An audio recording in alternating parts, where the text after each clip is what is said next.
It's your girl Brenda Harriet kama kawaida. I'm back again with another banger, with another video. Lakini leo I just want to tell you the story. Unajua this story is so emotional, but I kinda overcame it. Like ilikuwa inani-traumatize, ikafika time nilikuwa ngadi nasikia niko down, but ilifika time I overcame it. So guys, it was in 2016. By that time I was studying tourism at the Rift Valley Institute of Science and Technology. For those who know it, comment down below. So I was in class. I remember that day was after lunch hours. So I was in class, guys, busy studying. Then I just felt cramps.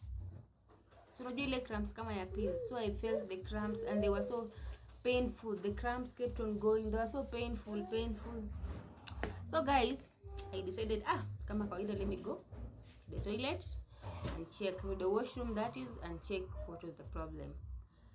The moment I went to the toilet, so guys, I went to the washroom.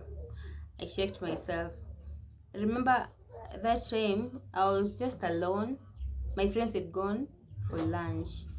So after I went there, na uzuri nilikuwa tu na simu, sikuacha class. Juu mostly nilikuwa nimesahau. I forget my phone. Maybe in class. Hiyo siku nikaenda tu na phone toilet. I remember I was wearing a certain dress. It was whitish and pink. I'll show you the dress. Guys, immediately imagine nimefika kwa washroom. Ile tu umeinama unamaliza kususu. Immediately I finished kususu.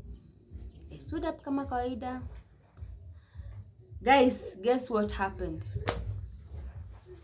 After looking on my dress, it was just bloody messy. It was so messy, so bloody.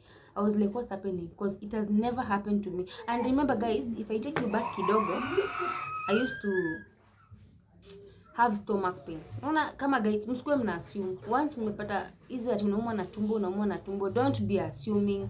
Usikuwe na assume na ati just please. Mimi I assumed everything. That's why I went through a lot. I used to go naona tu ni normal. Ikiniuma, then by the time nilikuwa napata cramps, hizo periods, they were so painful guys. So painful guys, let me tell you.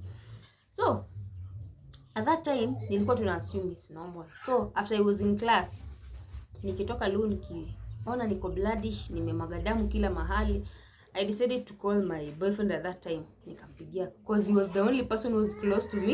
Yeye ndiye alikuwa karibu na mimi. Nikampigia simu, nikamwambia cheki, kuja tu saa hizi nasikia hivi na hivi. Guys, you know that alikuja akanichukua immediately with the motorbike. And remember the motorbike ilikuwa tu bloody kwa sababu sasa vile alinibeba, he carried me this way kunipeleka hosi. But that time ilikuwa, if you've ever heard of Provincial General Hospital in Nakuru, that was the year 2016. Provincial General Hospital in Nakuru, yeah. So he took me immediately to that hospital. As soon as I got to the hospital, obviously the doctors rushed because they saw it was an emergency. So they came and took me to the emergency room immediately. They checked me, they did everything. They tried to control the bleeding because the bleeding was getting so much. It was getting worse. So they decided to take me to another room. They gave me medicine, some injections, and so. So after I was done with that, nikaenda nikapimwa. So I didn't know what the problem was, by the way. I stopped it. They gave me the wrong medicine at that night, by the way. Ushaimeza dawa na hata maybe au kwa umediagnose, umejua shida nini, ile tu wamejiambia let's give her this, it might be this. The following day guys, they checked me, they took my samples, they took everything, they took them to the lab. My boyfriend came, he took the samples, he took everything, he took them to the lab. Then after checking, guess what guys, he came with the results. Immediately he came. To my shock guys, To my shock, guys, I found out, that was the time that I found out that I had a type of cancer. So I was shocked. I was like, this is a disease that I always hear, I always see people. But that during my internship, I've worked near those people. So I just knew it existed. But it has never hit on me that one day I'm the one who will have that. Have you ever cried? Have you ever... Hey guys, I went through a lot. You see, my mind was just running. Hata sikuwa naelewa nifanye nini. Ili umesikia kitu naambiwa this time. So the first person I called was my dad. Nikamwambia, dad, mimi naambiwa ni hivi na hivi na hivi na hivi. Akananiambia hapana. Ukweli wako sure? Nikamwambia, they told me it's what I'm suffering from. Nikafadhia kuamini, nikaachana na hiyo kwanza. Then I called my mom. My mom was like, my mom ni ule mtu mwenye, she's so prayerful. So hii tu kawaida, kaniambia, mom, usiamini, just be prayerful, just have faith, be strong, mom. It's not that the doctors always lie. Told me the doctors always lie. Nikamwambia mama, hapana, they are always saying the truth. Akaniambia, mom, usiamini, if you have faith, everything will be okay. Let me tell you guys, nikakaa tu hivyo, niko 50-50. Nikakaa, by that time nikavumilia tu. After hapo, ukweli wakaenda kunipima.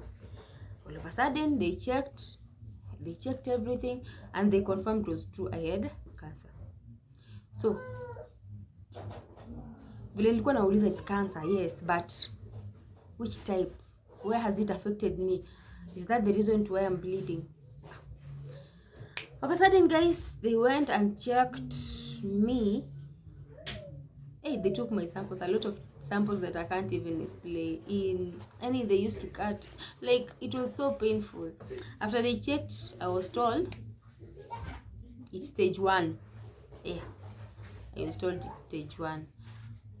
So I have all the papers. One time, then on the next video I'll show you. They checked.